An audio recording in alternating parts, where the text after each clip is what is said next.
PhD thesis title, but today I'm going to specifically talk about the management styles. So management from above and the self-management of the creative workers who I've worked with. And I'm just going to give a little bit of the methodology part because I did ethnographic research. I was a participant observer. I was a participant observer, and I was doing participant observation, and I was also an observing participant. So with 6 production teams. So I worked at China State Media, China Central Television. I'm just going to use the term CCTV. I know it means differently in the UK, but this is actually coincidentally that's what it's called. And I also worked at several independent production companies. So hopefully there are some differences, but I'm going to talk about like drawing from my experience. And I also want to say like with this methodology, obviously there are limitations because people might question like, you know, how representative your data is and maybe there's like a time, what's it called, like how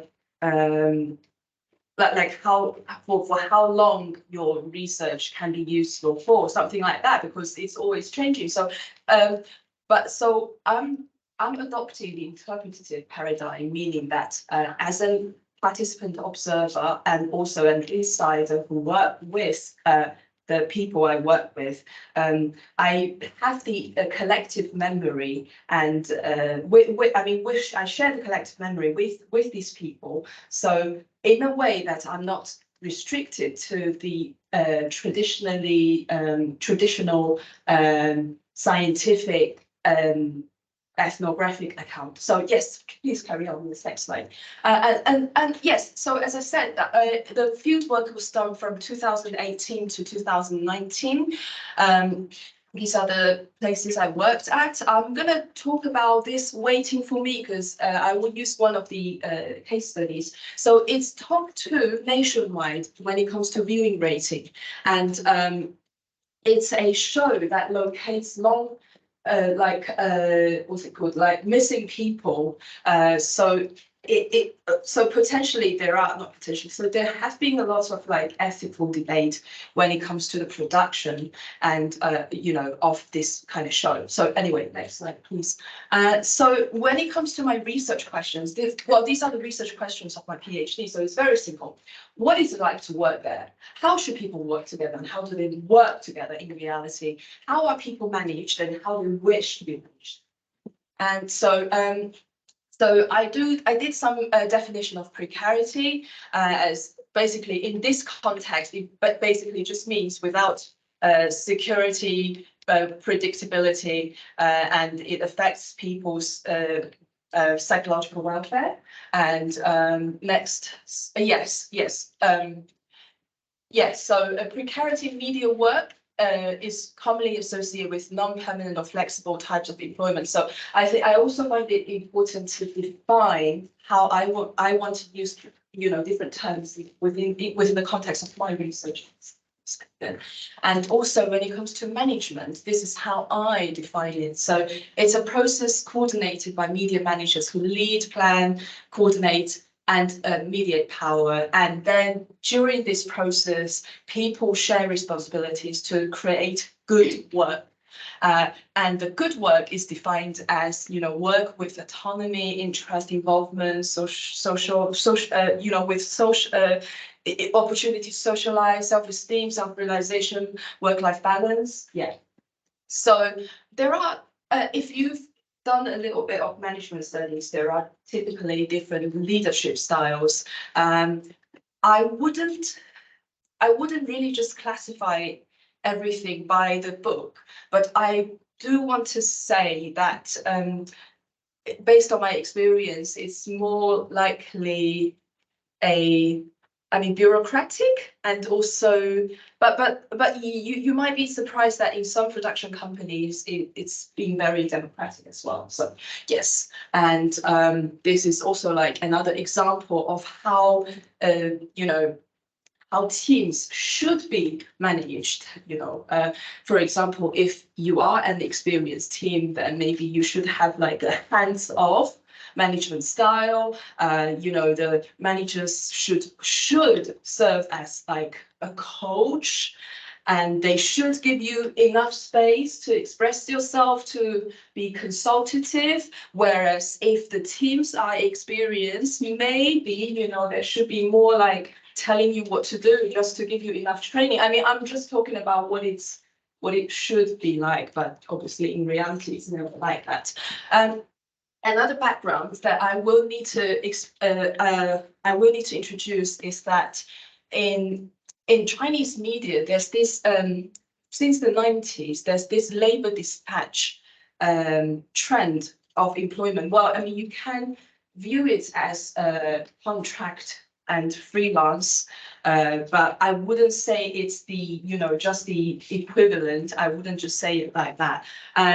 So especially the state media. So because China Central Television is the state media, so a lot of the employees can be treated as civil servants. Well, it's very important because if you are treated as civil servants, you might not have a lot of money, I mean salary, but it's very stable, it's very comfortable, you get pension, and it's quite prestigious, especially in the context of Chinese media. Whereas in production companies, I think it's just like pretty much what it's like in the rest, in the rest of the world. You have project groups, you have part-time, you have full-time, you have contracts, so you have various types of contracts. So anyway, so if you have the civil servant treatment, then you have a taiping contract. Whereas if you are not the civil servant, then you are hired by a third company, and then you are dispatched, and then you are sent to work at the state media, but you actually don't belong to the state media. And this is very important because it creates a lot of unequal phenomena, especially when it comes to power dynamic. And it's also quite there can also be like discrimination because when you work there, you have like your work lanyard and it has a serial number, and then people can see the number and they can see if you are the civil servant or you're dispatched, or and it also depends on the specific companies and the company where you work, because some companies are bigger, they're more well-known, whereas some other companies are just subsidiaries of more like, of different companies. So it does create a really complex hierarchy. Yes.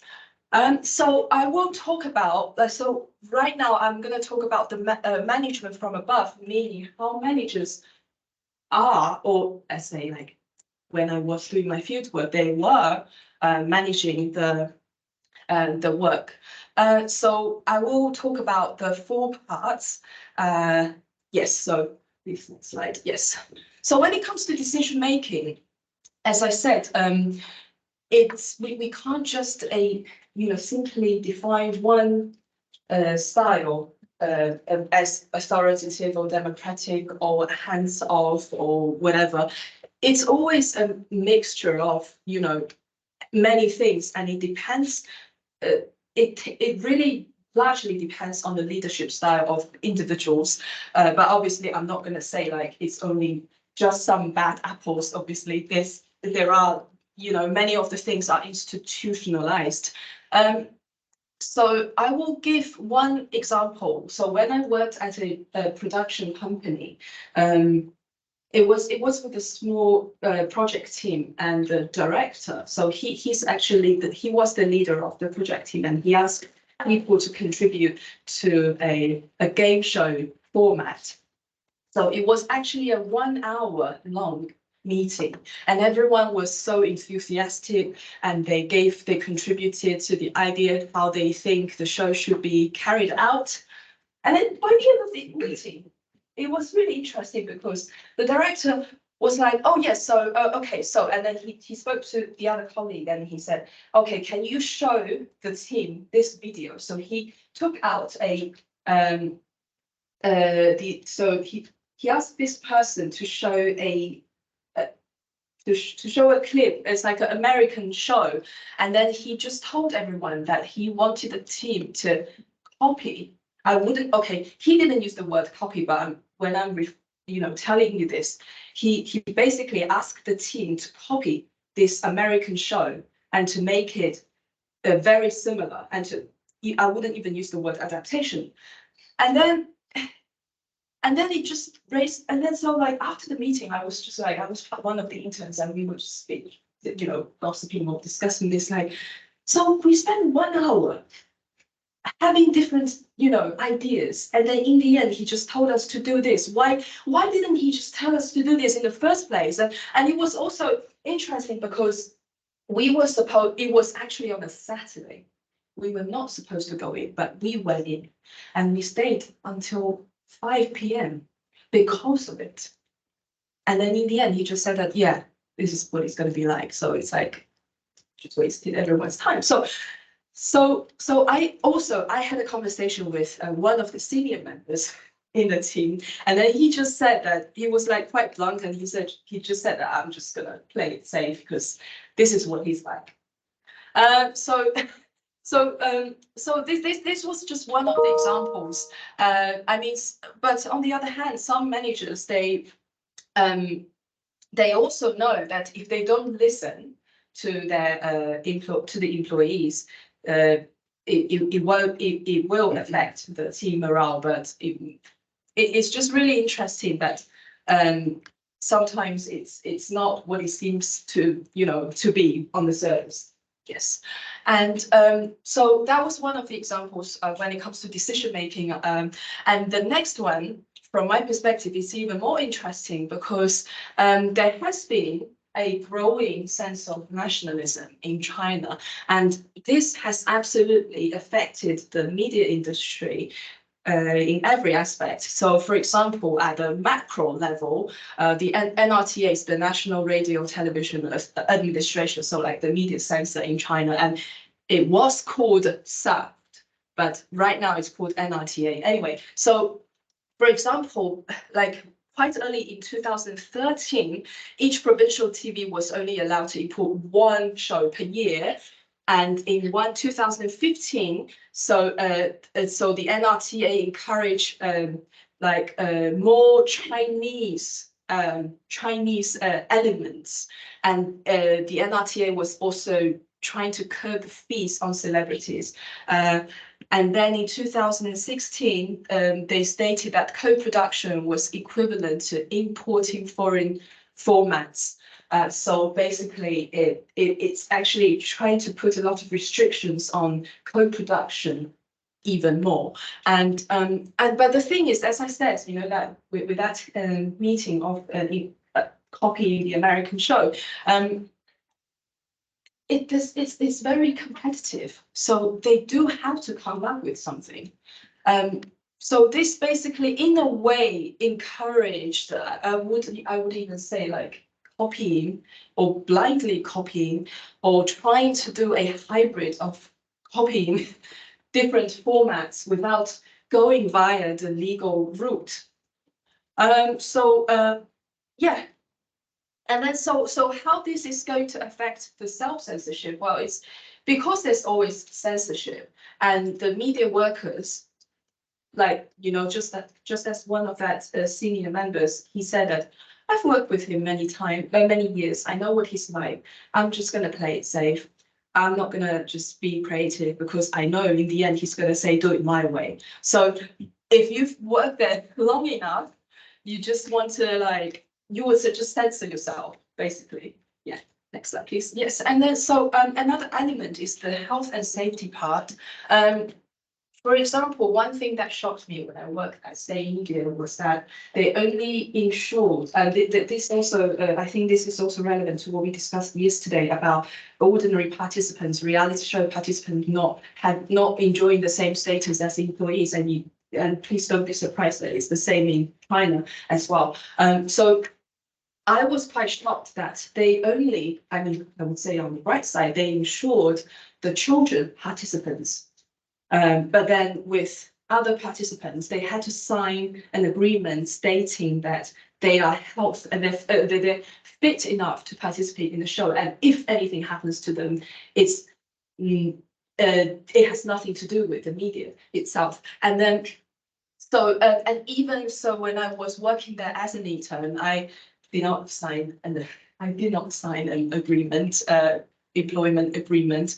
There was obviously, I was not protected at all, even when I worked until 3 or 4 a.m. But I mean, I did it voluntarily because it was part of my fieldwork. But just imagine what it's going to be like for interns, you know, graduating from a prestigious university and they want to have a fresh start in the industry. It can be quite difficult, isn't it? Okay, so next slide, please. And when it comes to security confidentiality, security work very well, I would say, but it very much depends on whether it's state media or production company, because in state media, it is state media. So there are security guards everywhere, CCTV footages available 24/7, and you need special work pass, especially if you are just visiting the TV station. It has to be approved by the program's producers. You can't just be taken into the station by, you know, just a random employee, and you will need to give them either your passport or your ID. I mean, it's quite, it's quite secured. But on the other hand, when it comes to confidentiality, this has a lot to do with employee training. I remember I mentioned at the beginning that the team were waiting for me, the show. So they put everyone, the studio participants, in one hotel. So what happens is, because every one of you come here looking for your long lost family, you want to talk, like, oh, so what happened to you? What happened to him? And then when you finish with your show, you go back to the hotel, you pack your stuff and you want to leave. And then people come to you and say, have you found your mum? Did you find your dad? And so what happened in the end? And then because they talk, and then so in a way, like, it breached the, the confidentiality, and this has caused some issues, because I remember there was this woman, she was trying to ask too many questions, and then another contestant, she was not happy with it, and then she spoke to the producer, and the producer the producer had to blame the director who was responsible for them, and then in the end they had to, like, separate them to different hotels. So yes, so when it comes to production, a lot of things can happen, and obviously this reflected that there's not been enough employee training. Next slide, please. So as I said, I've summarized how things were managed from above, and because of it, people have to come up with solutions. And as we all know, it's quite important to have informal or formal networks if you want to set your foot into the creative industry. And I think that really works everywhere in the world, if I may. Next, please. So how people try to manage themselves. In Chinese culture, we have something called 关系人脉安全性. So and then so they also try to build relationships on the dining table or off the dining table. They perform God worshipping at the same time. They share accommodations and they take holidays together voluntarily.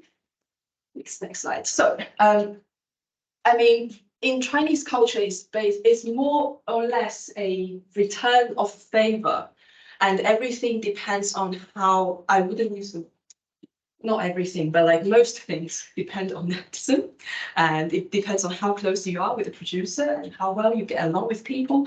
I'm not saying that it doesn't matter if you're competent, but it is, like, traditionally and culturally is a very important factor how well you get along with people. And so if you owe a favor, you do need to return it. And this obviously you can view it as maybe you can say it's bribery, but because everyone is doing it, I'm not sure if it's bribery. Anyway, okay. So next slide, please. So and another thing is also part of the informal work culture is to have dinner or lunch or events afterwards. I mean, I do admit that this happens everywhere. But the thing is, I would say, like, for example, in the UK, if you want to meet someone, you probably go for a coffee or something like that, or you don't have to have anything. Whereas in China, it's also like another cultural element that you want to treat this person to dinner. It's not like like a date or something, but it is like a work date. So obviously there are advantages and disadvantages. I do want to focus on the disadvantages because I mean, if you've worked in the industry, it's already long. You have to work long hours. You don't have enough personal time. So imagine that in a way, if you're slightly introvert, and then in a way you're forced to socialize with people you don't necessarily like. So yes, next slide, please. And this was actually when I went in the field, I completely did not have this idea of God worshipping, but this was like something I found personally very, very intriguing and interesting. Please play it.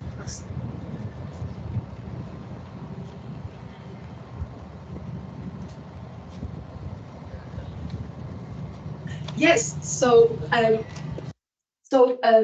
this just doesn't. This not only happens in China, but somewhere I would say in some other places in Asia.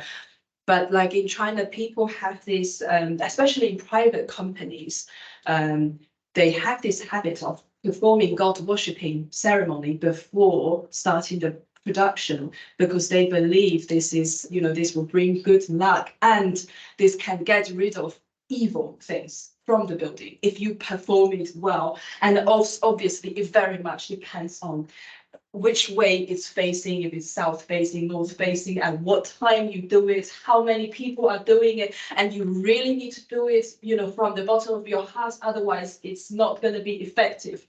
So it's like quite religious. I mean, but I do have to clarify when I use the word God worshipping, I really don't mean Jesus Christ, but different types of God. It's very interesting because some Chinese people are Christian.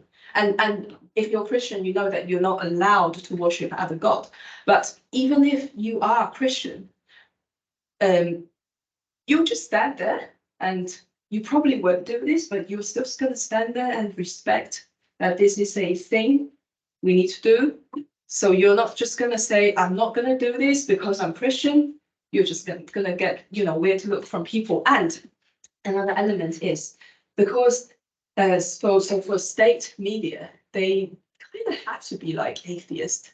So in a way, if you work for state media, you're not like unofficially not allowed to do this. But there was one thing interesting. So I spoke to a producer from CCTV, and he said that when he visited one of their third-party company, and he was invited there as a guest because everyone was doing it, and he had to do it. It's not like he had to; he was not forced to, but he just felt like he had to do it, even if he's the leader of the state media. He still felt that he has to do it. Yeah. So next slide, please. Yes. Yes, so I find it very interesting because if we analyze it from the power dynamic, you might think like, yes, so the producers and the directors, they have a lot of power and they tell people what to do. But when you're performing it at the same time, in a way, you're equal because God in here is the boss. And you have to allow people to have time to reflect, to rest, and you also need to do this. So I think in a way, and also because you're doing this as a ritual, you kind of foster group cohesion. Yes. And so another thing is obviously if you're shooting on location, you have to be away from your home or, from you need to travel from one city to the other. And it's very normal to go to a hotel. But one thing I want to say, one example I want to share is that, so in the team where I worked at, the team leader and one of the employees, they had to share one room. And imagine this pressure she felt, like you have to share a room with your manager or your CEO, something like that. It's a lot of pressure. So there's no privacy. And then she said, oh, because she watches me all the time. So she knows when I'm working and she tells me to do things, all the time. And so just imagine that, you're supposed to work in an office. I mean, especially, in our imagination, you're supposed to work in an office and you're not supposed to be micromanaged, but then you have to share a room with your manager. Yeah, so yeah. And then obviously some people don't get along. And I don't think, this is any news. I mean, it happens everywhere, but just imagine if you're in a way like forced to socialize with people, and then you have your meeting or informal meeting at the producer's spacious room at midnight, and you're in a way have to compete with other team at this time, and it's quite intense, isn't it? Next slide. So this one is even more interesting because you don't get along with some people, but you do get along with some others. And then when you become work friends, you spontaneously take holidays together, or you just spontaneously socialize after work or during work or before work, however you want to define it. And this is also largely decided by the nature of media work. People don't usually just have normal 9 to 5 if you're a media worker. So and so in a way that they lack normal socialized opportunity, which is why they also need to take holidays together with their colleagues, because they might have like unusual time off during the year. So in a way, like you can feel like quite isolated because you can't just invite someone out when they are off because you're working. So yeah, thank you. And so this is basically my conclusion part. So so the management from above and the self-management, from my perspective, it creates unique production culture with Chinese characteristics. I know it needs a lot of definition, but I would just say that it's hard to just define it in one sentence. But then I think, in a way, it creates spontaneous work divisions because, as I said, you get along with someone, you don't get along with someone. When you have when you socialize on the dining table, you might as well, and it becomes natural to talk about work and you divide your work.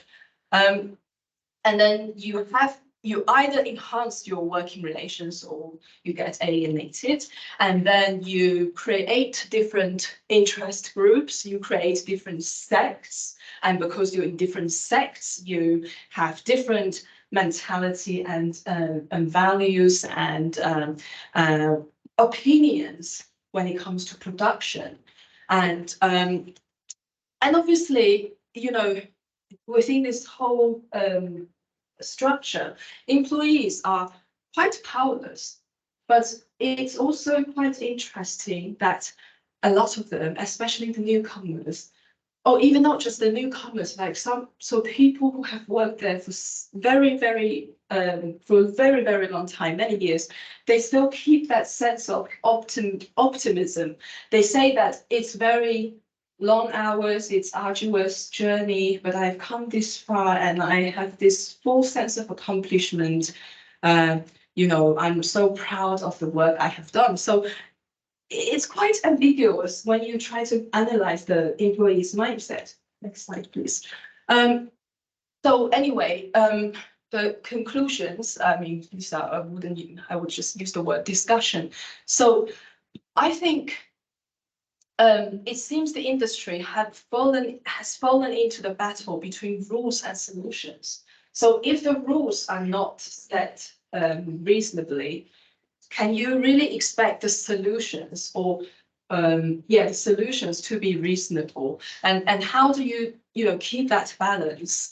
And I also think the industry should reflect on the relationship between management and employees, especially when the majority feel powerless but optimistic at the same time. Yeah, thank you.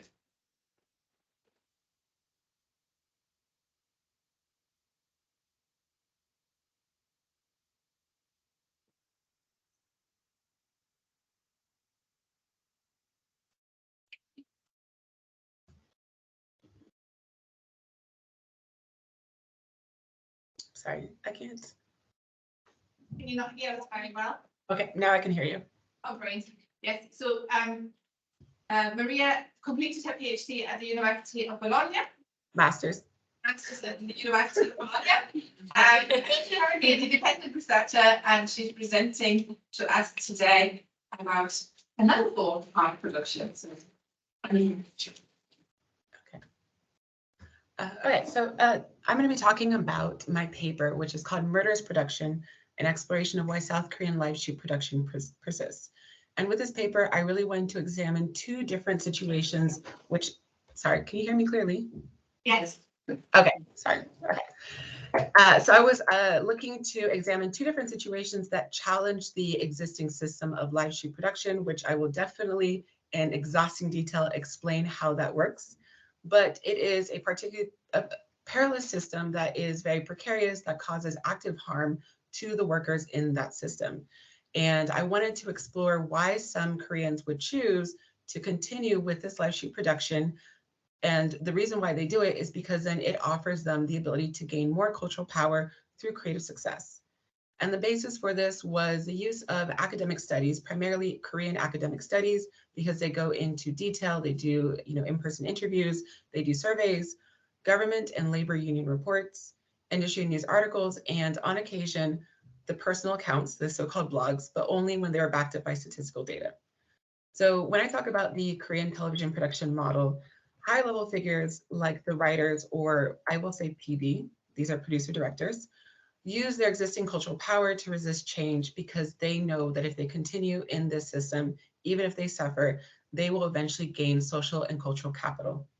And they're doing this even when they're able to be financially successful in the moment in an easier system.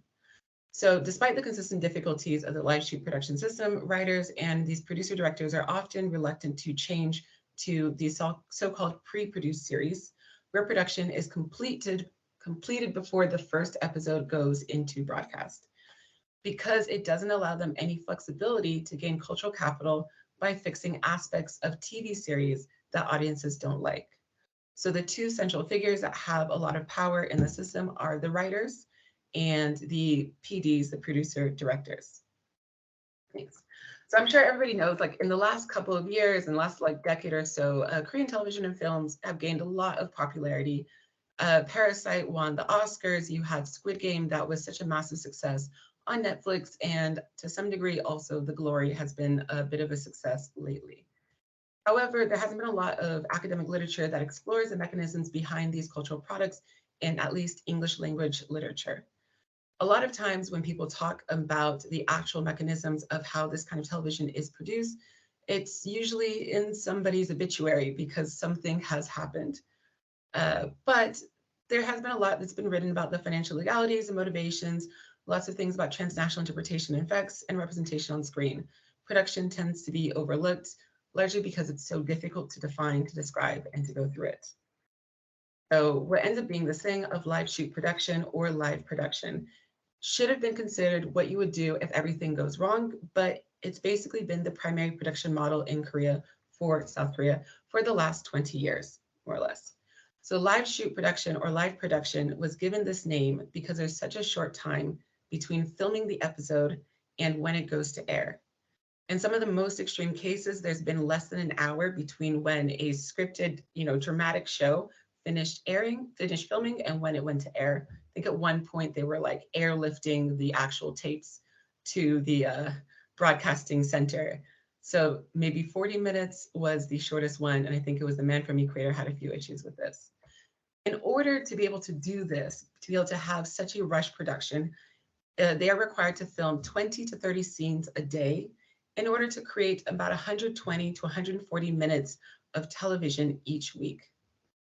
So they're producing large amounts of television every single week. And I'm talking about the kind of Korean TV dramas that you're likely to find on Netflix, things that are 16, 24, or 32 episodes long. And this is like a very complicated environment to have created. But this has been well measured in Korea because there have been a lot of statistics, analysis, surveys, and industry interviews discussing this issue because of its negative effects.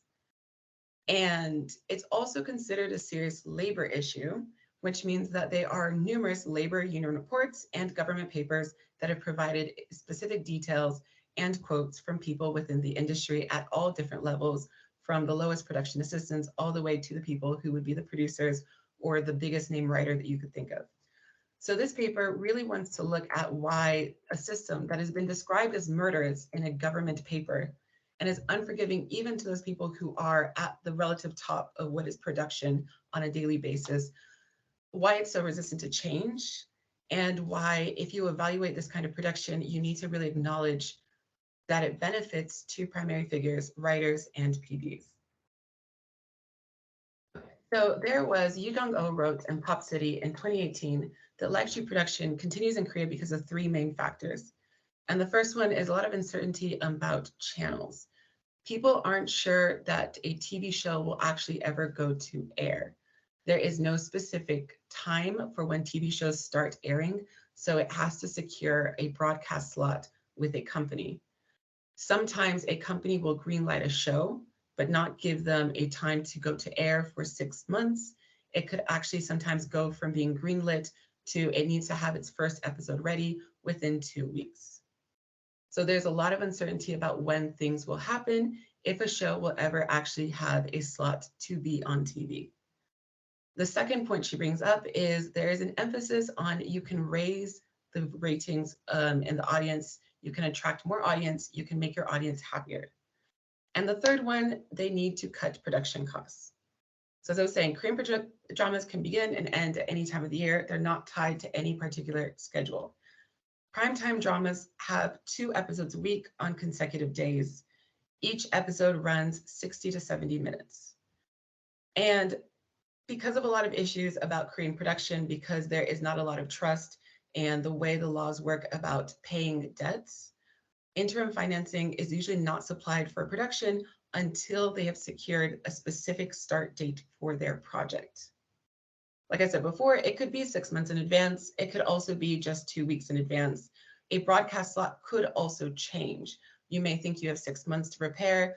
Another show has issues and you could lose maybe 4 months without any real notice. So since they can't start without the initial flux of money, they end up having to do their production really, really quickly. And the interim financing is often not enough money to actually pay your crew. It's barely enough money to rent the equipment. So you're not just trying to race to finish a project, but as O had identified as the third reason, you're also really trying to minimize costs. And in Korea, most of the crew is paid per diem, and there's no real legal restrictions to how many hours they can work in a day, and they're not required to pay any of these workers overtime pay. So to reduce expenses, you just film as much as you can in one day, which usually ends up being between 16 to 23 hours a day. And this is a problem that is consistent throughout the industry. A survey in 2017 by the Ministry of Employment and Labor, and that was working together with the Korean Drama Producers Association, surveyed 110 production staff members, and they showed that there was an average workday of 17 hours and an average of more than 80 hours a week. A year later, the union of one of the major channels in Korea, SBS, did an internal survey, and they found that their scripted production staff, about 65.3% worked more than 80 hours a week, and about 42.3% worked more than 100 hours per week. The same year, another production channel did its own internal audit, and they said that their production staff were averaging more than 100 working hours per week. Again, all of this is at a set rate. Overtime is not guaranteed. And even the other people that I'll talk about in a moment are going to be expected to be on set this entire time. So this production is obviously very intense. It works very quickly. So they have a unique role in this kind of production, the PD that I've been saying before. It's called a producer director. So PD takes on the role of both producer and director, which means they're doing double the jobs without having any real downtime or anybody else that they can go to. So it is a Korean and Japanese concept that combines these things. However, if you look it up, you may find, because it doesn't translate quite well, people translate it as production director, program director, producer, and you will see that a lot of times English language articles will give somebody the English name, but not understand that it does not work the same way in Korea. Now, they have a lot of work to do because they need to do the role of the producer. They also need to be a director and set a visual tone. They need to oversee production. And in this meeting, there's no real showrunners. On top of this, the other role, the writers, you have maybe one or two for the entire production. If there are two, it's usually people who've worked together for quite a while, and they have a very short time to finish writing the scripts. So writers are usually in their office and they almost never visit scripts. Showrunners don't exist in Korea traditionally. So the concentration of work in these two figures requires a lot of extra work from just two people, but it also means that they can gain power, they can gain acclaim. PDs and writers become household names after one successful show. They have name power that they can use to pull in audiences, but only if their shows are successful. So they take the majority of the responsibility of a show being good or bad. And as a result, they end up working the same hours as the rest of the crew. There was an interview with one famous writer, and she was bragging about how great work-life balance she had. She only works 12 hours a day. So things like this will come up quite often. PDs, for example, when they were asking about if they could reduce the hours they worked, they all said they worked at least 100 hours a week. They are working just as much as the people below them, even if they were not necessarily, lifting heavy loads every single part of the day. And to add on to this, television writers end up having more power and more success and a better path to being a brand, to being a household name as a television writer than they do in film. So often television writers may dabble in film, but they don't fully go over because when they become a film writer, they lose a lot of the power that's inherent in that system. Even though as a film writer, they could probably sleep more. So all of this system, all of these issues that come up in the system are all about primarily doing what they want to raise the ratings. They want to be able to get a larger part of the audience. Live stream production allows writers and PDs to respond to their audience and make effective and noticeable changes. So it's something like if a secondary character becomes more important or an annoying character is diminished or changed. In 2017, there was a drama called Introverted Boss, and all of the negative feedback was about that the female lead was just unbearable. So the show went on a 1-week hiatus. They rewrote 2 episodes, they refilmed 2 episodes, and they completely changed the personality of the female lead. While some audiences liked it, their ratings didn't improve, but the fact that they were willing to change reflected positively on the reputation of the writer and the PD. So then it ended up being not a failure for them. In more severe circumstances, changing out an actor might mean that you can actually keep your show on television. In 2021, there was a TV series, River Where the Moon Rises, that had finished about 90% of its filming when the 6th episode went to air.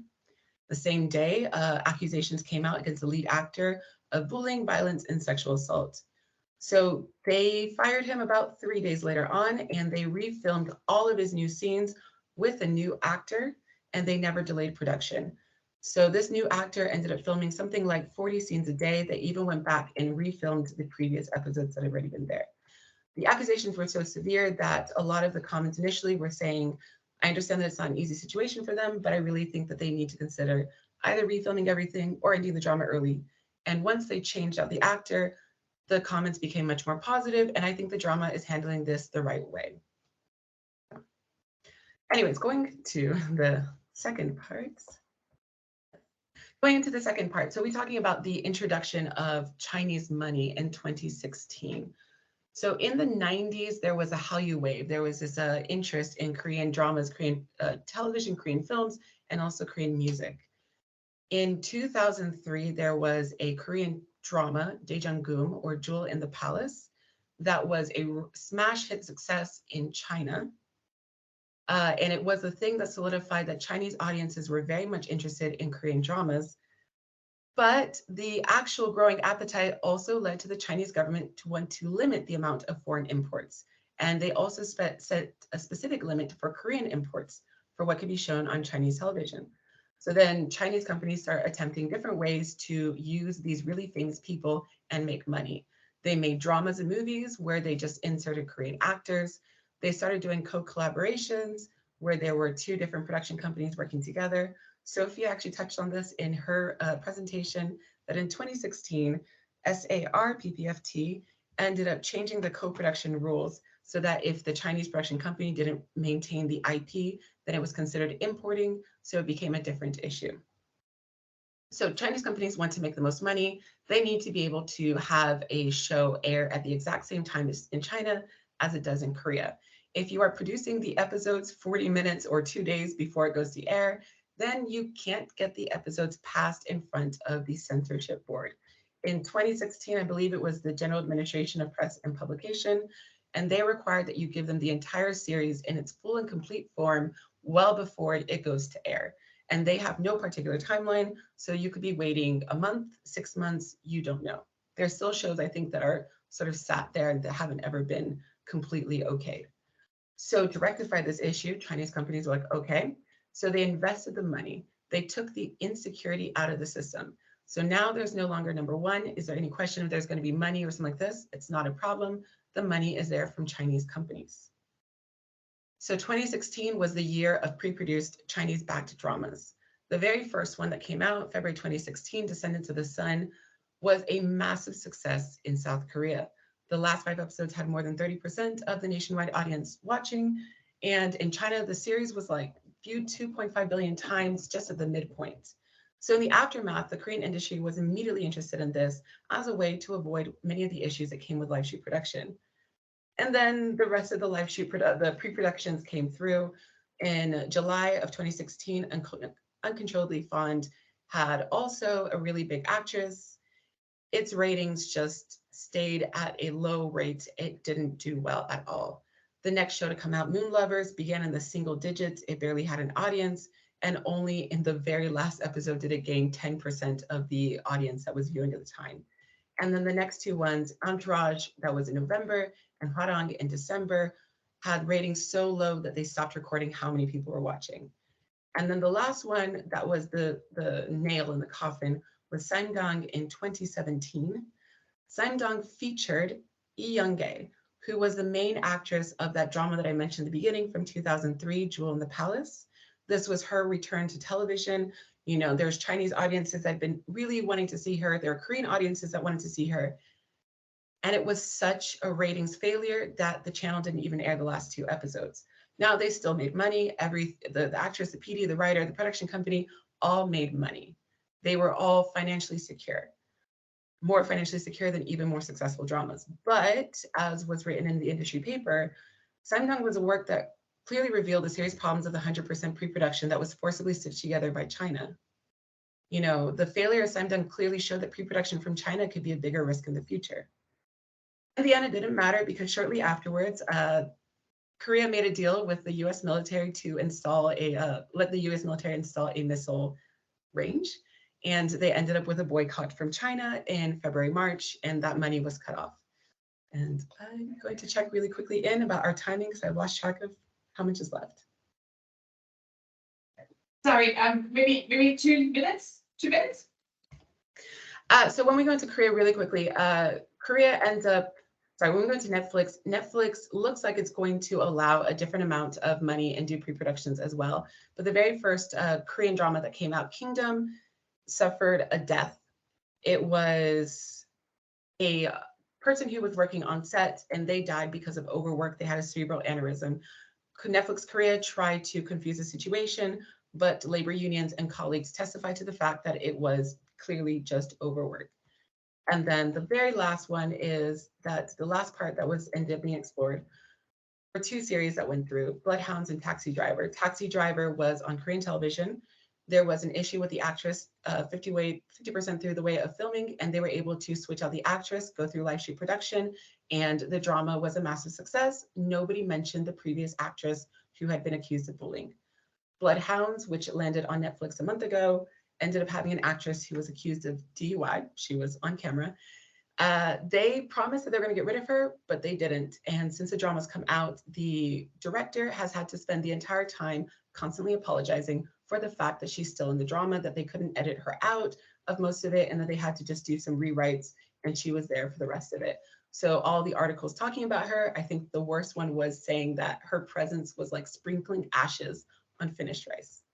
So anyways, to finish up, essentially, every moment that all the other aspects of the system go to change, the people who end up realizing that things are not going to work out for them are the PDs and writers. So in 2018, there were proposed changes to labor rules that were going to restrict the amount of hours that they could work. So this was something that had been pushed by labor unions. And when they were doing this, they did a lot of surveys of the PD staffs who were working 100 hours per week. And those who had more power in the system were lukewarm. They were 56% did not care to reduce the hours. And these are people who had 20 years of experience and 20 years of cultural pool. One person said that if you do this, you'll need to have 4 PDs working on one drama, and the consistency of directing is poor, which means that you won't have success and you won't be able to continue your career. So it is the PDs, it is the writers who are able to see the success, who are able to become household names that are the most interested in continuing the system. Actors are more likely to be willing to go ahead and switch to other things. So the very last part, sorry, is that live stream production just represents the way inadequate labor laws and unstable funding can create an abusive exploitative system that mentally and physically destroys workers. Yet it represents a unique creative cooperation between audience and production, which reduces the creative risk inherent in television production, permitting greater career gains by the system's leading figures, writers, and PDs. And the literal last point that was sort of depressing is despite all of these proposed changes, in January 30th, 2022, there was another PD who committed suicide, citing again overwork, stress, and the particular nature of the live shoot production that he was not able to keep up with. Okay, thank you.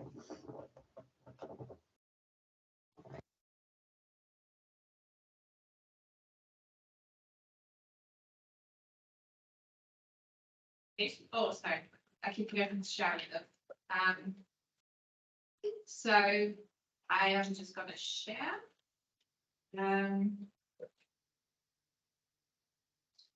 over. So Laura is at Salford University, where she also worked during her PhD. Did you do your no? You did your PhD somewhere else, didn't you? Leeds Uni. But did you not work at Salford while you were doing the PhD? No, I worked at Leeds for a year and then at Salford. So it's okay. I'm going to speak over that piece now. So I'm going to get into it. I'm reading off script, so I'm going to try and keep to time. So in this paper, I'm going to be looking at comedian, entrepreneur, author Sharon Horgan and her production company Merman, which she co-founded with Clearly at Mountford. So I'm going to consider how women-owned production companies operate, specifically Horgan's role as, you know, the big comedian, the big star of the two. And I'm going to do an analysis of some interviews online to think about how their labour is constructed in the media and the ways in which the production company is situated in the 2010s and 2020s. Next slide, please. So just a little bit of background on the company. So in 2014, Merman was created by Sharon Horgan and Clelia Mountford. So as a company, it's co-produced and just generally produced loads of TV shows, loads of Sharon Horgan's own work, Divorce, Catastrophe, Motherland, Women on the Verge, all these. She's made a million TV shows. But they've also, you know, produced other TV shows and other films, like This Way Up Here, Herself, a really, really popular film. And they've also produced lots of shorts created by women, sort of Halloween shorts, so very focused on women's work. But it also extends past the televisual landscape. So they produce commercials, branded content, and they have a digitally focused sister company called Mermaid. And before founding Merman, Clelia had roles of head of comedy at RDF, and she was head of radio and TV script associate at Talkback Teams. She's also produced loads of other things in the UK, so Mr. Sloan, a young doctor's notebook, so loads of things for Sky. So like other comedy authors, Sharon Horgan sort of collaborates with other women and other people very frequently. And her sort of working relationship with Mountford has sort of been imperative to the creation of Merman. So they met on the set of The Increasingly Poor Decisions of Clive Margaret. Horgan was the actor, Mountford was the producer, and then Mountford also produced Horgan's directorial debut, the week before Christmas for Sky's Little Cracker Strand, which is great. So after working together on this show, the pair decided we need to take this financial and creative control. And since then, they've worked on multiple large-scale projects for Amazon, for Comcast, for Sky. So they're a pretty big deal now. Next slide up, thank you. So from the 1990s, as Julia Helm argues, women are successfully challenging the male-dominated hierarchies of Britain's broadcast institutions. And even since then, there's been sort of a plethora of female-owned and female-fronted production companies, like obviously Merman, Red Production Company, which Beth Johnson has talked about a lot, Monumental Pictures, Wild Gaze Films, and obviously the aptly named Sister Pictures. And these are showcasing sort of women's roles in senior positions. And it's sort of, well, not quite, but there's a bit of a breakdown of that male monopoly in the media and cultural production industries, which has resulted in more diverse representations on screen and forced companies to capture an underserved audience because of, increased competition in the marketplace. Next slide, thank you. So both have talked about their collaborative efforts and stressed that they work with many female talents and creatives as being pretty important to them. So in one interview, Mountford said that the managing director, finance director, and head of production all have a great productive energy and shorthand together. I think the relationships between the women in our team are similar to a sisterly dynamic. And I've highlighted that just because of the term sister, which I think is quite important there. It's a familial bond that's often referred to by women in the cultural and creative industries.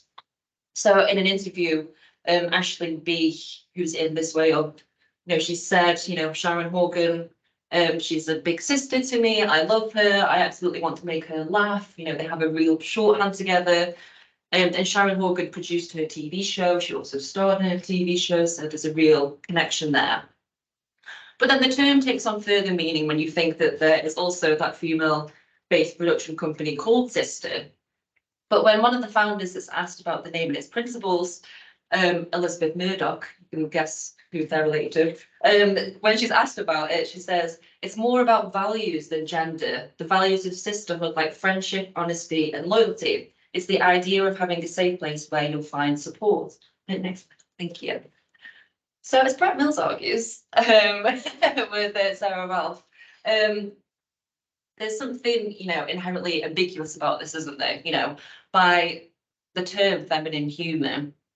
So they say that denying that there is something that we call feminine humour, then arguing that more women should be involved in production because they are likely to bring different creative ideas to the table is evidence of the recurring contradictions of binary gender models. So this was also evident in those tensions, right, with Merman and his sister. They really want to reclaim female voices and female experiences, but they don't want to create those boundaries of borders around their work. So clearly, Mountford has said, there are some men on the team. We do work with some men. It's not all women. We work with both. And Horgan doesn't really like this terminology either. She says, women's comedy has never felt like a thing to me in terms of what I watch, read, or write. Some things are either funny or it's not. And this is reflected in Horgan's creative work. She works with Dennis Kelly on Pulling, Rob Delaney on Catastrophe, but then women like Holly Walsh on Dead Boss, Motherland. So it's mixed. So yeah, there's that real tension there. So female producers and companies have noted that their workforce is primarily, though not entirely, women-centric, but their programming obviously has a mixture of both, because it has to. And they decided to move away from focusing explicitly on this gendered terms. It's clear in the sisters' responses, the production company Sister. But it also points to the struggles that, women and female comedians have in sort of categorizing their work, as they don't want to compartmentalize or constrain themselves in that way. Next slide, thank you. But Horgan has said that she's determined to employ female creatives and fights back against those who deny women access. So she said, women looking out for other women is part of what we're trying to do at Merman. If we're suggesting directors for something, we put together a very female-heavy list. I think you have to do that at the moment to force change. You have to vouch for people. if they don't have the experience, which they won't because it's been a male-dominated industry for so many years, then you have to say, well, look, we have the experience, have you made TV? So I suggest you trust this person. The big thing is people have to keep pushing forward with it. It can't be an idea that's in vogue now. It has to be something that's continued, and the push for change has to be relentless. So I kind of highlighted those key words there, just saying force and push and, just emphasizing how that strength, that willpower, that vigor are really needed when employing women, in the media industry, and to navigate that social, political, and cultural landscape in ways that endorse women's success. Next slide, please, Elke. So the ways in which Morgan has created a company with Clelia and through these specific industrial practices positions her as an author, entrepreneur, as McIntyre argues. So she's both a business owner and a writer/performer who sort of straddles those oppositional spaces, creativity and industry. Al and Marlowe argue that successful, liberated, independent working women are celebrated as those who have effectively used their agency to negotiate the complexities of contemporary society, to take advantage of the opportunities offered by individualism, autonomy, and self-government. So post-feminism, basically. So, it's all around these debates. But on the other hand, entrepreneurship sort of offers that stable production context for women's careers, while also enhancing that institutional representation and reputation. So, by creating these new ventures as their independent and enterprising selves, they sort of carve out this new space for themselves. And it is in that neoliberal context, obviously, that emphasizes personal agency, choice, etc., but it is on their own terms. And next slide, thank you. And this is supported by interviews, right, in which Morgan's enterprise and hard work are always discussed. She's described as rarely taking breaks. She never procrastinates. Rob Delaney said, she has a work ethic that's superhuman. Both comics are workaholics to the point of self-harm. Morgan has stated that her habits are unhealthy. And this just contributes to that idea, right, that as Whitson, Simon and Parker argue, that cultural work is rooted both in individualizing discourses of creative genius and wider neoliberal pressures to individualize responsibility and risk. So, and you can see this in that individualized, discussion of workload. And that idea of the creative genius, which sort of undermines those structural issues at play in the television industry, in production, and contribute to inequalities in the field. Next slide, thank you. So I've tried to think about Morgan's sort of status as an entrepreneur in this paper, dictated by society, by identity, and I've used Patricia Lewis's framework for understanding entrepreneurial femininities. And each, she says, are sort of categorized by masculinities and femininities. So there's the individualized, maternal, relational, and excessive. So in terms of the individualized entrepreneurial femininity, this emphasizes the gender neutrality and meritocracy of the world of entrepreneurship. So this kind of entrepreneurship is through gender neutral methods, routines, and rituals, as in anybody can be, anybody can get far if you work hard enough, that kind of talk. And, again, that same neoliberal post-feminist idea of just work hard and you'll get there. Maternal, this brings about ideas of the mumpreneur.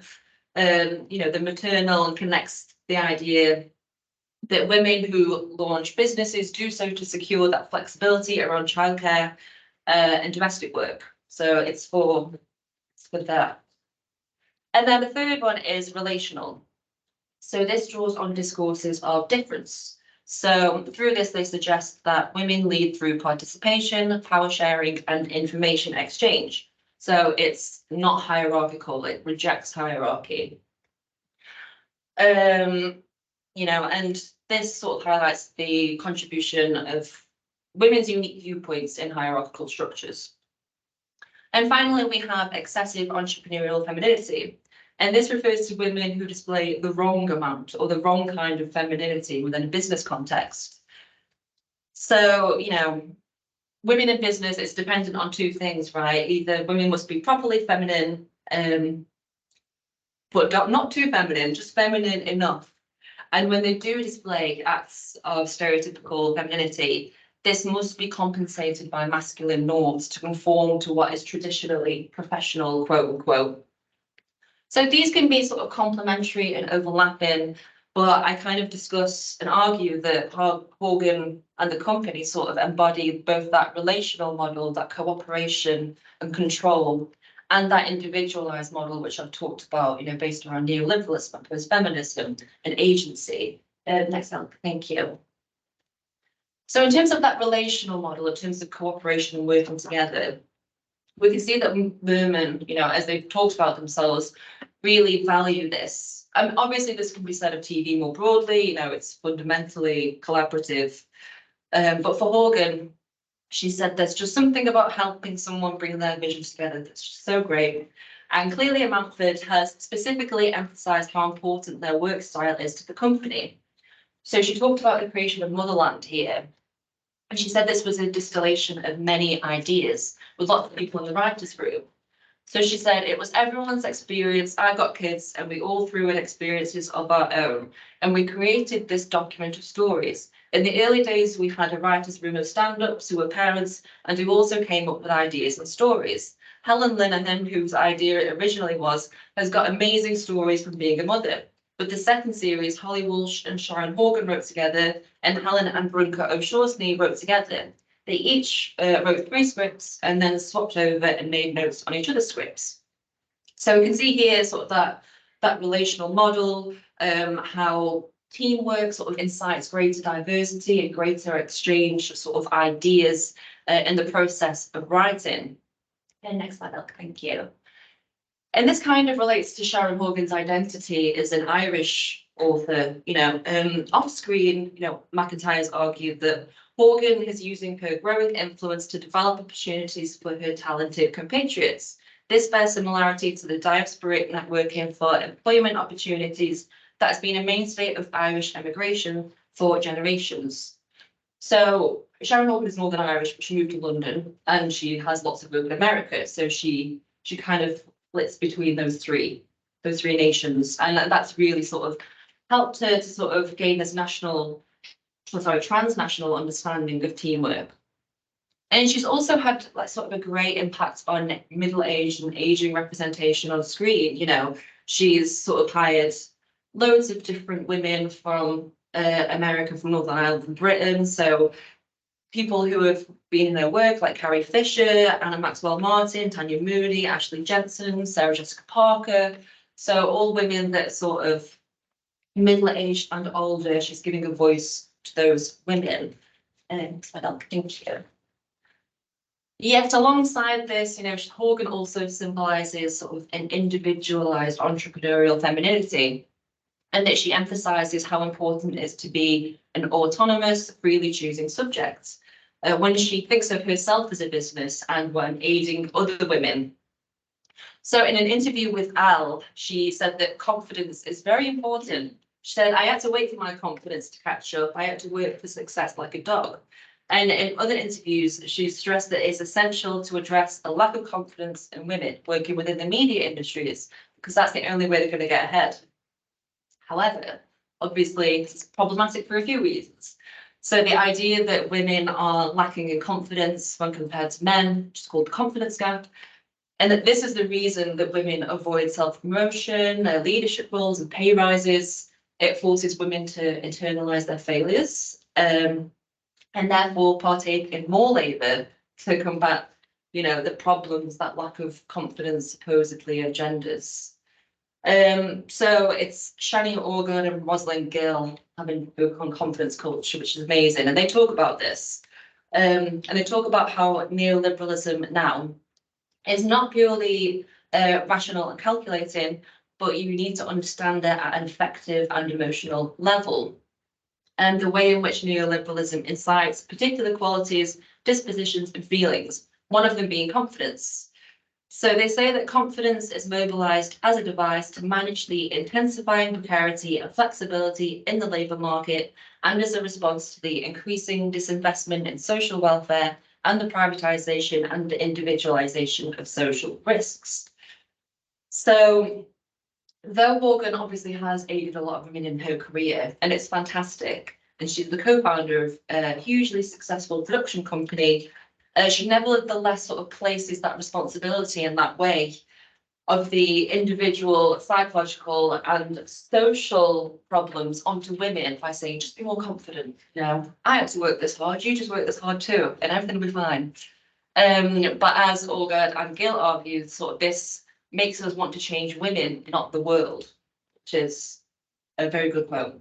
So to conclude, I don't want that to be negative though. I think Shannon's amazing work. I think there's two sides of that coin, isn't there? You know, that straightforward idea of neoliberal subjectification sort of positions Horgan in a very specific position that, you know, can be unfair sometimes. And there's always that tension between treating yourself as a business and treating yourself as a creative being. So David Lee's done some work on this, and they were thinking about crafting creativity in independent British factual TV, but they said that there was sort of these tensions in Britain between enterprise, commercialism, competition, flexibility, and individualism. But then there was competing discourses on promoting values of craft, cooperation, and public service. Obviously, Lee's referring to something different here, but I think it applies to Horgan in that way, you know, in terms of that relational and individualized form of entrepreneurship. But, you know, I think that Horgan's complexities as a writer, as a performer, as an author represents sort of this shifting nature of women's labour in the television industry.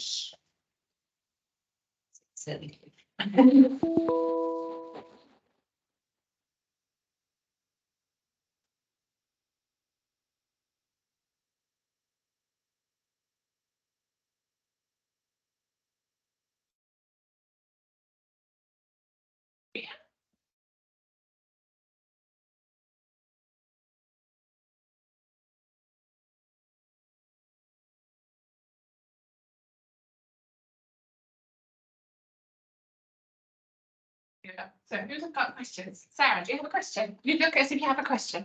Thanks. You are too perceptive. Yeah, but don't feel like you have to spend too much time on it because it's literally just personal interest, not research interest. Thank you, all three of you. Yeah, those were all amazing presentations. And then one common denominator or one question that I have for everyone, in case anyone wants to elaborate more on it, but just out of interest, is just about the role of unions. So Maria, you have mentioned unions. So, and you know, I have no idea, or I had no idea, but so I guess in Korea they do exist. Whereas, of course, in China, I wonder if there's anything at all to even be said about unions because, you know, striking is illegal, even though sometimes strikes do happen. So I wonder if there's anything to be said there. And then I also wonder, and I'm assuming there's literally just silence in this case, but I don't suppose that Sharon Horgan would be the kind of person who would encourage her employees to join a union. That's it. Just unions. Maria, do you want to start? Maybe. Sure. So South Korea modernized pretty quickly in the 1900s. It was under several dictators. So labor rights was a horrific, brutal battle throughout like the 80s and 90s. Unions are like, they are diehard.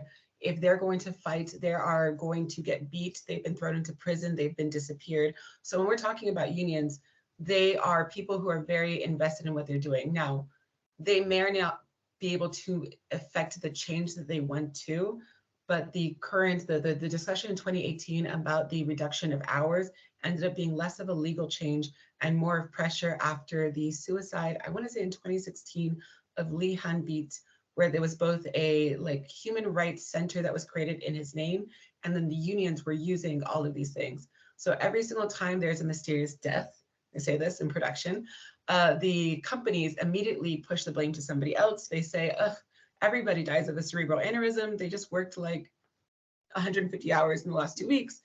and the unions are the ones who will come in and force some sort of internal audit and go through and interview everybody. So yes.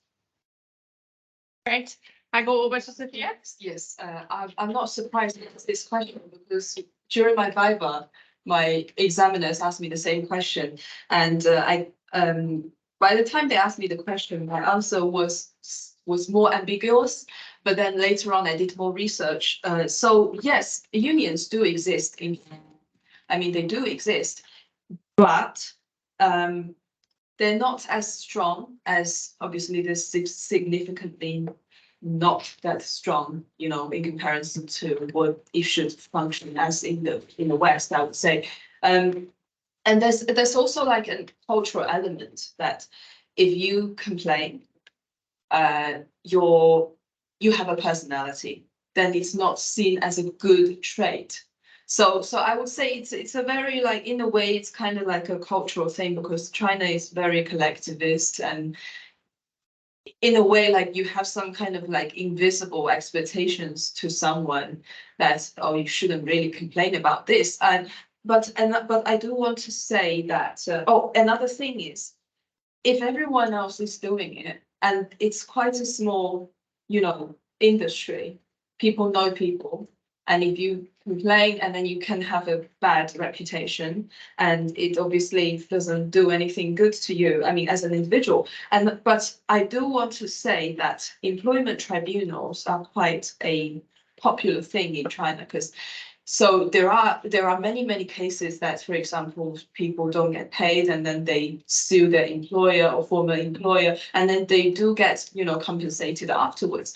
But I would also say, like, if you think about the investment of going all the way to employment tribunal versus just getting another job, I think most people, regardless of where you work, most people would just try to find another job. So I think it's not like unions don't exist. You can do it, but firstly, the culture, cultural expectation. Secondly, because it's so normalized.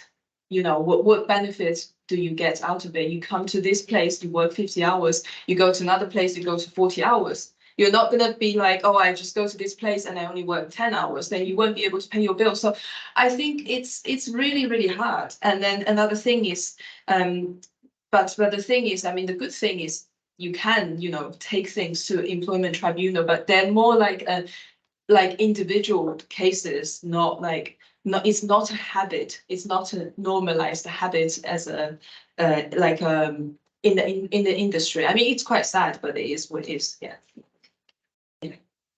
Yeah, Sharon Horgan did express her support for the WGA when she her acceptance speech at the BAFTAs for Thingy Sisters. What's it called? Bad Sisters. Yes.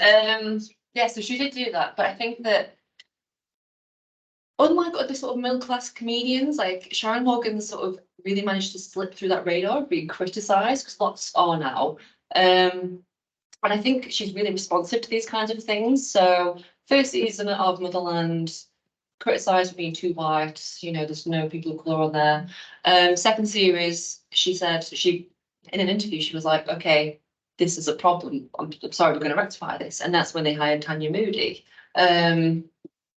Yeah, she's amazing. So she's really good at responding to that. I think in her TV shows as well, even though she is like middle class, she disavows her position, right? She's always like, oh, but I'm not really, like, I have these different tastes. I like reality TV, I like trash TV. So she managed to skirt around these issues whilst also addressing them. So she's really good at that. And Anthony McIntyre, who sort of wrote a book on Irish popular culture, and Sharon Horgan, has said this is because of her sort of being from Northern Ireland and then moving to London and then moving to America. She's managed to traverse these different spaces, and she does it really well. So she's very good at responding to that kind of thing. I don't know whether she partook in the strikes herself, but she did show support for it. Thanks. Yes, I think Anthony would like to ask us. Yeah. Not put off by the camera at all. Firstly, I'd like to really thank Maria and Sophia for the insights You know, they gave into the production culture and knew very little about it. Absolutely fantastic papers. Laura, if I've got a question for you, basically. I don't know what so Some amazing papers, Laura. Like, I was just about to say how great your paper was. okay, But now I say Mannered and Labour, but it was one. Anthony and Laura work together. yes, it's okay. Not anymore. It was a marvellous paper. Thank you. Wonderful. I really liked how you sort of drew out this tension of the relational versus the individualized entrepreneur. And I mean, you had this great line, competitive, it's ultimately like constructed a competitive economic subject regulated by post-feminist rationale. And really jumping on the back of what you were just saying there about the way she really seems to cleverly negotiate all these different kind of like bear traps that she might stumble in. So I guess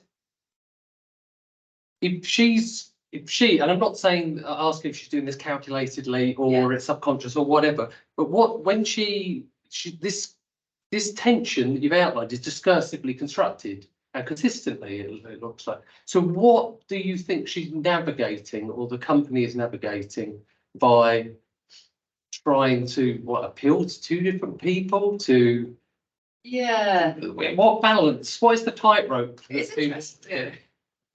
I do think this is generally just the way that Sharon Horgan is, in a way. I think she genuinely does feel like this, but that tightrope that, you know, it's like we were talking about last night, this absolute like obliteration of Phoebe Waller-Bridge as a person because of her white upper middle class sort of sensibilities. Obviously she's doing amazingly well for herself, so it's nothing to do with that, but yeah, it's weird. Like, Sharon Horgan is just in a different ballpark in that way, and I'm not sure if it's because she does keep her head down more, and she just, you know, sometimes she's made a TV show and you don't know she's made a TV show, right? Whereas with Phoebe Waller-Bridge, you know when she's in Indiana Jones, you know when, you know, she's writing all these other things. Sharon Horgan can sort of quietly make things and you don't realise she has. So I don't know if that's part of it as well. Obviously she's very public facing, but, you know, in a different way, I think. And maybe she is aware of that. She's obviously very aware as well of this landscape of intersectional feminism and wanting to, you know, make sure that it's known that she's aware of that and that she's responding to that in this climate. So I think that's a big part of it. And I think lots of women are judged on their intersectionality nowadays. So I think that really comes through with her. Correct. I will very clearly say all three papers were correct. So thank you for all of those, which they were. Even though each paper was about a different kind of national context, clearly there's connections between them which are about television industry just globally being full of exploitation, terrible working practices, and blah, blah, blah. And this is kind of, I think I might be asking you to speculate, but it'd be interesting to hear about this, maybe in a global context, but also the context that each of you knows about. Why do people who work in the industry put up with it? Like, why are we in this situation? And this isn't me kind of saying that they could simplistically change it overnight. We have systems, we have structures, blah, blah, blah, blah, blah. But these are educated, intelligent people who clearly are good at working together and doing collaborative things. That's what projects are for. Those things are not that far off unions that you've already talked about. And I'm constantly amazed at why they put up with this. Why do we put up with it? Yeah. I was just gonna say, Yeah. Okay, that's a different conference. Sorry, Right. But why do television people put up with this? Does anyone have any idea why that might be? Okay. Who wants to go first? I can go first because I did ask this question, and thank you for the question. It's really good. I mean, I would say, like, I can't comment on, you know, other nations, or, you know, but I think in the context of the Chinese creative industry, I'm just gonna say, like, culturally, TV industry in China is seen as something really, really glamorous.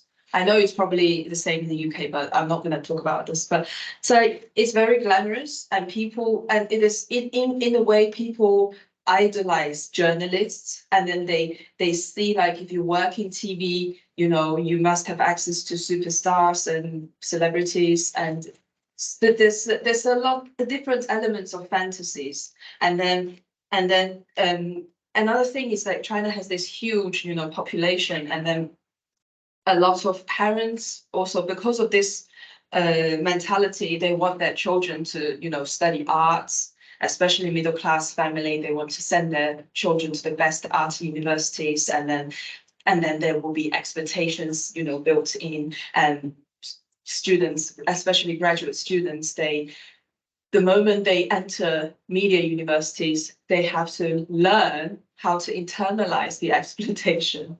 Because I come from a very prestigious media university in China, it's the top media university. And the moment I entered the university, they started teaching us about hierarchies. And in a way, they started to teach us to internalize workplace bullying.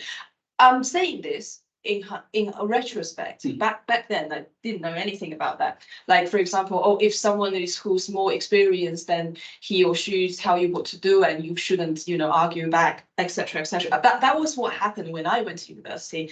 I really don't know what's going on right now, but back then, there was this culture of putting up with bullying, and they started it when you were a media art student. So it's like really like internalized. And there's also like when you put it in a broader context, I'm not sure if you've heard about this catchphrase 996. Okay, 9 a.m. to 9 p.m., 6 days a week. That's the predominant factor in, I'm not going to say every industry, but especially in the IT industry in China, and in many more private companies across different sectors. They have this, you know, crazy habit of like making people do unpaid work. So now if you put yourself into that context, what would you choose? Would you rather choose to be in a, you know, project group where you do work from 9 a.m. to 9 p.m. and you have to do it 6 days a week, or you would rather, you know, work very hard for 3 months and then you have 1 or 2 months break? So you like, if you think about the alternative, and you think about the function of unions and the culture of complaint, of dealing with complaints, and the, you know, the financial investment you need to put in, hiring a lawyer, taking things all the way to employment tribunal. If you think about all these things, then I wouldn't even say like working as a creative worker in China is a really bad thing, because you do, I mean, I did focus on a lot of the negative, but I do need to say like there are also positive things. For example, you can choose to work as a freelancer, you can choose to be a contractor, and you can work part-time. Whereas if you work in other industries, you might not have like the same, you know, choices because of the nature of other industries. So I think in a way you want to, like you want to, at least you want to think that you have the flexibility and the options. Yeah, so that's why, you know, predominantly, if you already set your foot in, you know, as a media art student, you just don't want to just give up because how notorious it is, because you just think like, oh, because other people are doing this, why should I give up? But there are many people who gave up. Like when I did my field work, many people, especially women, they just, you know, they have this glass ceiling, and then they just said that, oh, I have to, you know, in the end, I got married and I had children, and then I had to work part-time or freelance. And it's quite gendered as well, you know, like women suffer more losses than men, but I'm not saying that men are better off. So yeah, thank you. Yeah. Do you want to respond? Why do people put up with it? sense of prestige, I think, as well, you know, like, oh, I'm gonna go, like, I think there's still these ideas of, oh, TV, it's amazing, I'm in the media, like, it's so great. Write a passage, like, everyone else has gone through this, so I'm gonna go through it too, like, I think that plays a big part of it. And then maybe now people think, oh, maybe I can change something, maybe me being in here will manage to make change. I think with the younger generation anyway, I hope. What about Korea? Yes, I think the easy answer is that a lot of people don't put up with it. People leave, and it's a constant like people going in and out of the industry. I know that with the writer strike in the US, a lot of people in production who are out of work are leaving. This is their time to leave a job they feel like they've been trapped into. Maybe it goes back to Korea. Part of it is people go into university and they're maybe good at writing and they get sorted into this. But I found a few surveys of people who got into the career later on and they felt like their office job wasn't fulfilling. And it's this deep-seated need to be creative. And I think there's always a desire for prestige, but that is a thing that pushes them through. So then a lot of the harshest critics of the live shoot system, a lot of the complaints were, we wanted to make something that was good and not just like throw something together. Or I don't know if you've ever seen those like horrific kisses in Korean dramas where the camera is just circling 10 times because they were just too tired to do another shot. So they're like, what if we just like waste 5 minutes? And so that was one of the complaints is that they're like, we were here because we really like making things and we're just doing the easiest thing because we're so tired. So I think that's like, there's that drive of like, you want to create the way I guess academics want to keep writing papers and doing research when everybody else just goes and finds something else to do. Very, very wrong. Right, we've unfortunately run out of time, I'm afraid. We're supposed to be already in the next session, but the others seem to have run out of time as well. So can we just say thank you to the three presenters again? Marvelous final panel. And I would say, let's give us 5 minutes of comfort break, get the others in, and we finish the day with a workshop which tries to bring all the ideas together and is also available online. Yeah. So, In here. we're in here, yeah. Oh, yes. That's me. I hope you know that I was just ribbing you. Yeah, this is pretty much. I like ribbing. Why did you? I was kidding. I was slow.